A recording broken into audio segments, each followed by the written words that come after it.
This man's right hand was pinned beneath a fallen rock. He himself was wedged inside a narrow, elongated rock crevice. He exerted every ounce of his strength, yet he could not pull his hand free. He tried to lift the rock with his hand, but it would not budge. He kicked at it with his feet and slammed his entire body against it, but the stone remained utterly motionless. He struggled for a long time until, finally, he was completely exhausted. Next, he began to shout loudly for help. However, he had stumbled into a canyon so remote that it was utterly devoid of human life. He began to think calmly and rationally. First, he took out every item he had on his journey. He began using his utility knife to chip away at the rock. Before long, his hand grew aching and weary. Then, by a careless slip, the knife fell to the ground. He lowered his head to retrieve it, only to realize he could not reach it. He took off his shoes and tried to pinch the knife between his toes, but he still could not grasp it. Next, he gripped a tree branch with his feet, attempting to hook the knife, but again he failed. On his next attempt, he snapped the branch in two and fashioned it into a hook. At last, he managed to hoist the utility knife back up. However, he discovered that the blade had gone dull. He had no choice but to start sharpening it against the rock. He continued grinding away until nightfall. By then, he was parched with thirst. He picked up his water bottle, daring to take only the tiniest sip.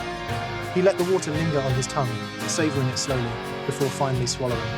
After drinking, he wanted to go to sleep, but with his hand still pinned fast, sleep was impossible. His only option was to toss the loop of rope upward. After casting it more than a dozen times, he finally managed to snag the rope loop onto a rocky protrusion. He then clipped it to the ring on his waist, distributing his body weight, allowing him to rest against the rock face. However, he woke up again shortly after. He then resumed grinding away at the rock, grinding ceaselessly until the following morning. He poked his arm, only to find he had completely lost all sensation in it.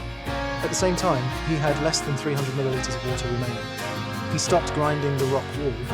As the blade of his knife had been worn completely smooth, night fell once again. This time, he tied all his belongings around his body to help keep warm. He unwrapped his last ration of dried food and ate it slowly, taking tiny bites. After finishing the food, he couldn't resist taking a small sip of water. To conserve his fluids, he didn't even dare relieve himself. On the third day, he turned on his video camera to record himself, explaining that his water supply was nearly exhausted. Suddenly, a thunderbolt cracked across the sky, and heavy rain began to pour down. He hurriedly held out his cup to catch the water. The torrential rain gathered into a rushing stream, instantly engulfing him. At that moment, he realized that the very rock pinning him down, could actually be moved. He quickly pulled his arm free, and swept along by the surging current, he was washed out of the canyon. He rushed over to his vehicle, started the engine, and drove away from the canyon. This film is titled 127 Hours. You can search for it yourself if you wish to watch it.